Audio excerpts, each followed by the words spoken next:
to fulfilling Uganda's Vision 2040, which in it envisions transformed Ugandan society from peasant to modern and prosperous and improve access to reliable electricity, which is essential for industrialization, job creation, image of Karuma town. I want to appreciate the housing unit, which is here at the power dump. Of course, it comes with a population, and that population is a great market. We, as the 3 districts, we have observed that rural electrification coverage is quite below. The schools, the big institutions that we have, like UPIC, Cooperative College, technical schools, and many other, over the persons who are affected by the power dam. That compensation is low. 125 people who are not yet compensated. Coupled with that, there was a plan to resettle 119 people in Inwoya, as I mentioned earlier. And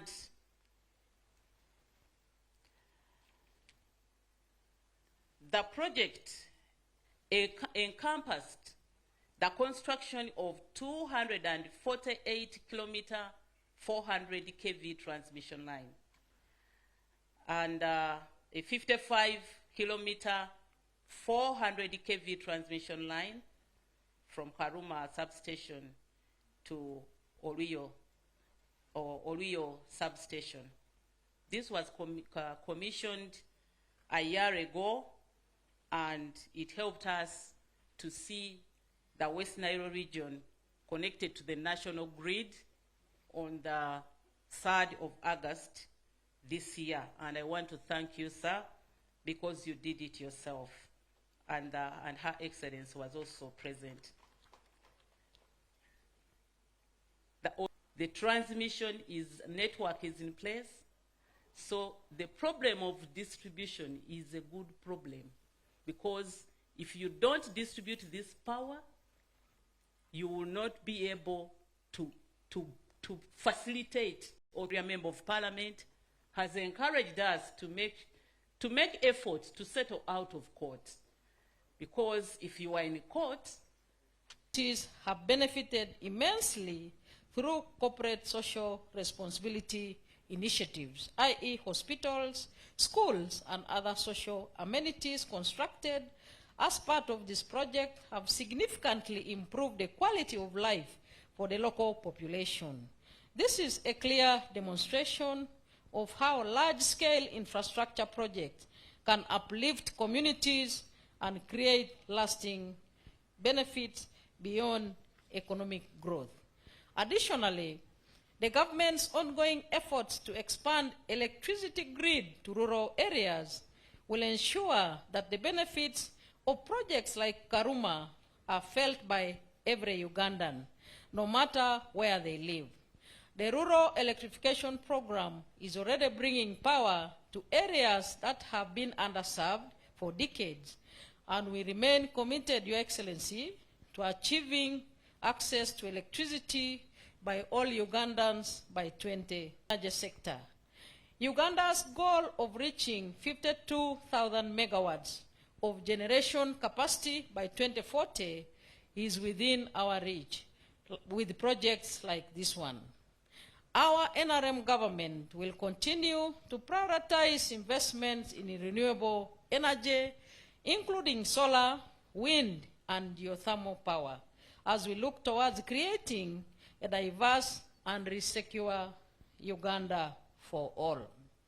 I would like to specifically thank the LOC1 chairman of this village, the LOC5 chairperson who spoke on behalf of LOC5 chairman, and also the area MP who spoke on this year, sir. Okay, thank you very much. We can hands, sit down.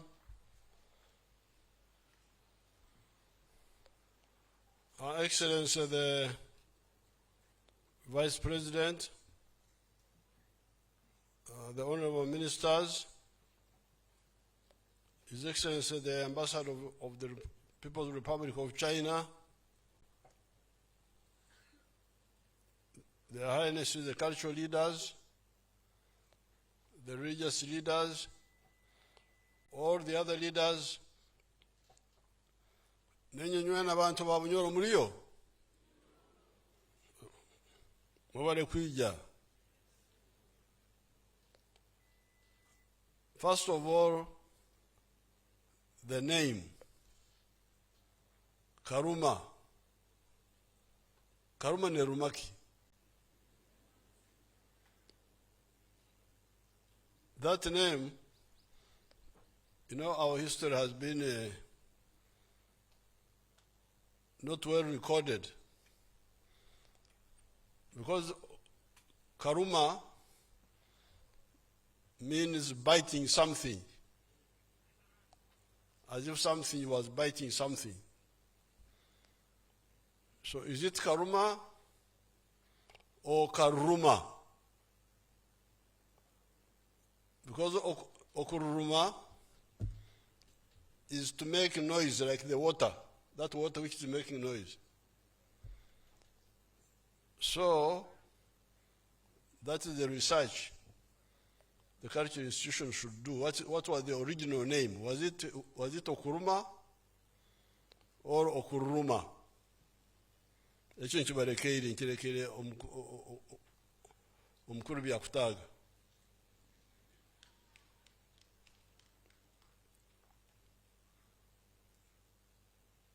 Because it could be that Karuma, it could be that there were wild animals which were eating people.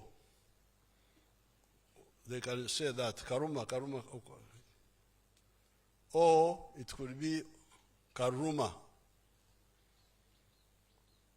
Like you have been mispronouncing Ruenkunyu. Ruenkunyu, this is not Ruenkunyu, it's Ruenkunyu. I discovered that you are mispronouncing it. Now, we have told you a number of times that the modern economy of Uganda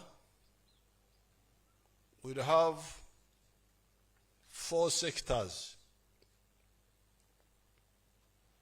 Sector 1, commercial agriculture, with the Chivaro, Chura, Aymar, Otita, and with irrigation. We have told you this so many times. If you want to be modern, you will have to have commercial agriculture with the Chivaro and with irrigation. This is number 1. And where we have done it, we are doing well. In the few places where it has been done, either partially or wholly.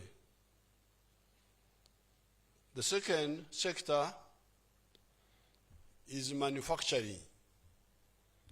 Factories. As you are coming here, you saw the factories on the way, in Kawempe, in Waise, and all those areas. The third sector is services, hotels, transport, and so on. Entertainment, all those are services. Then number 4, ICT. Information communication technology. This is new economy of computers. Now, in order to modernize these sectors, because everything causes something else. If you want to do this, you must have this. So if you want a modern economy, you must handle the 4 sectors as I have told you. But in order to modernize these sectors, you need many things, like peace and so on. You need peace, you need all that. But having got peace, the most important point is to have low transport costs. You must have low transport costs, because if you have got high transport costs, the businesses will not succeed. And in order to have low transport costs, you need a railway. This is one of the cheapest forms of transport, the railway. That's why you hear that we are repairing the railway from Kampala to Tororo, from Tororo to Gulu and Pakwach. That old line, we are repairing it now. And we are going to build a new railway, standard gauge railway, modern railway, different from this old one, from Kampala to Malaba, and from Kampala to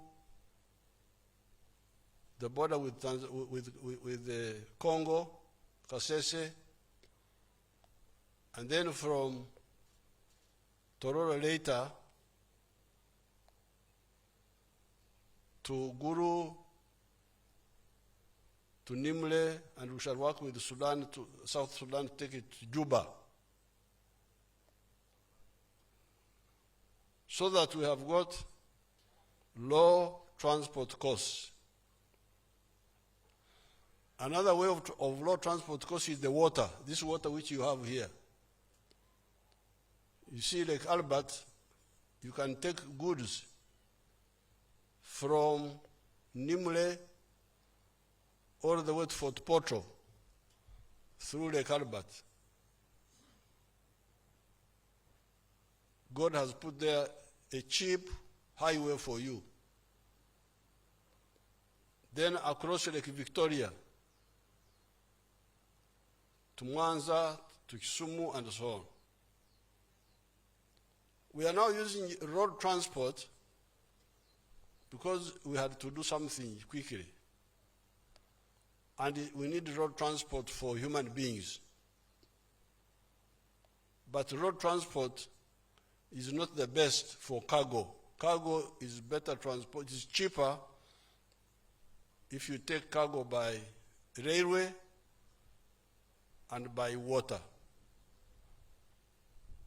And you see how much trouble we are getting with the road transport. Expensive, traffic jam, what have you, damaging the roads. You have seen that. But we had to do that because we were coming from a very low base.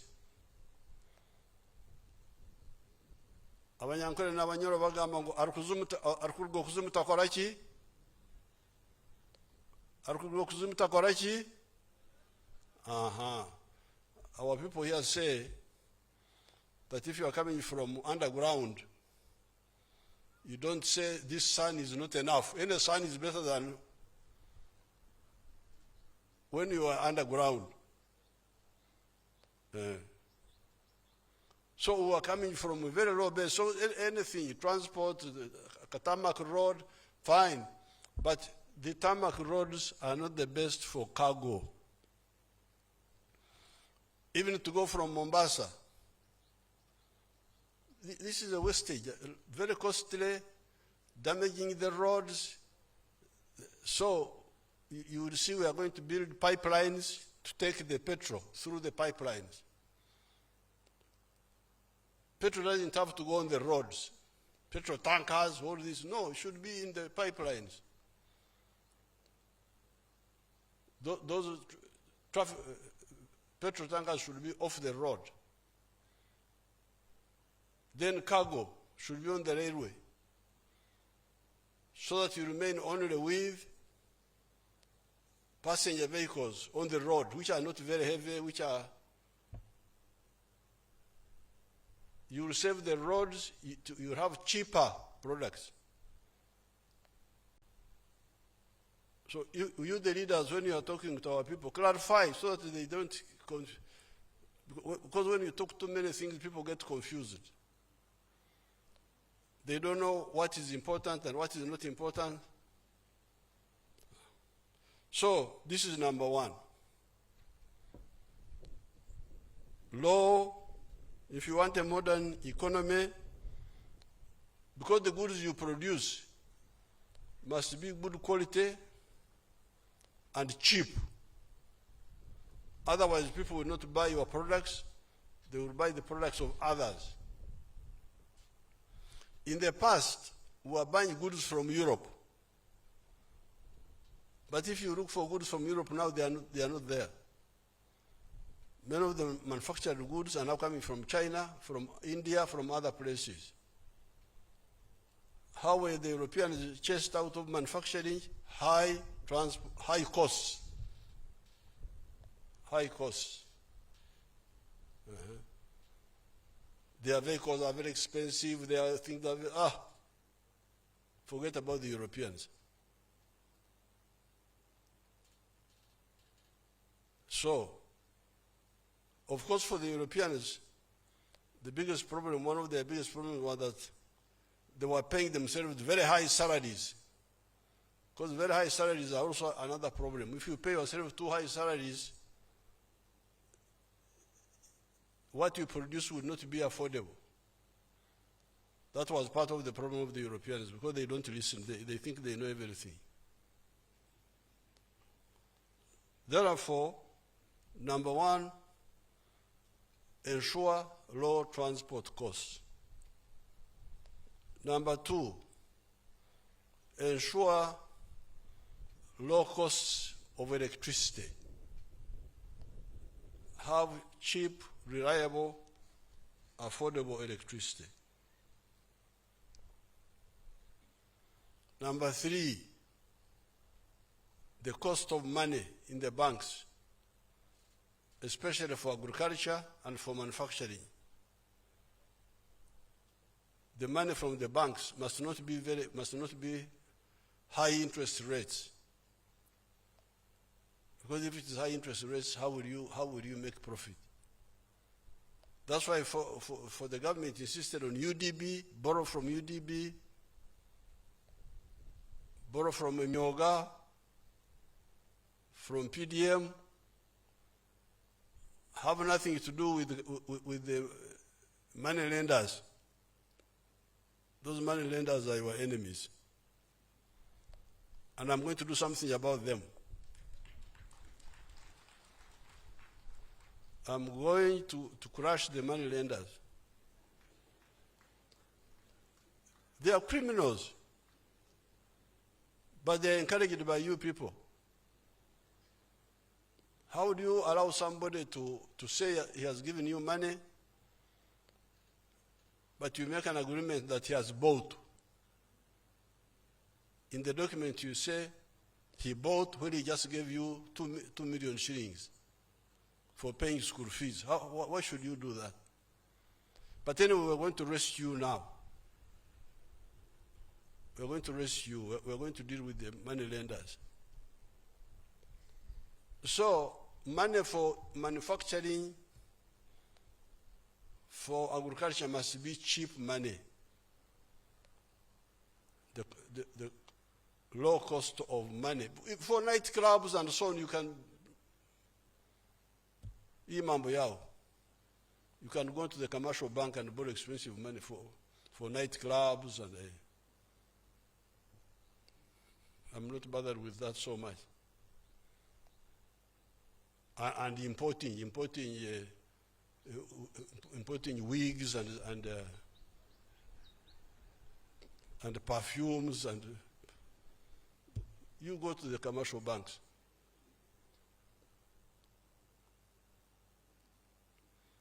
But for manufacturing, for agriculture, UDB. Please, you people. UDB, if the money is not enough, let's keep adding on, keep adding on. Don't go to the other places. We had to save our girl, the one who invested in Atiak Sugar. Very good project. But she had made a mistake of going to commercial banks. And that project was about to collapse. But we had to come in and save her. So this is the third issue. If you want a modern economy producing products which are competitive, this is the word they use. Crucial point number 3 is low cost of money. Then point number 4 is the human being, our young people. There must be, because you see, all these factories, like these dams which were built here, they need educated, skilled, healthy people to run them. So here, point number 4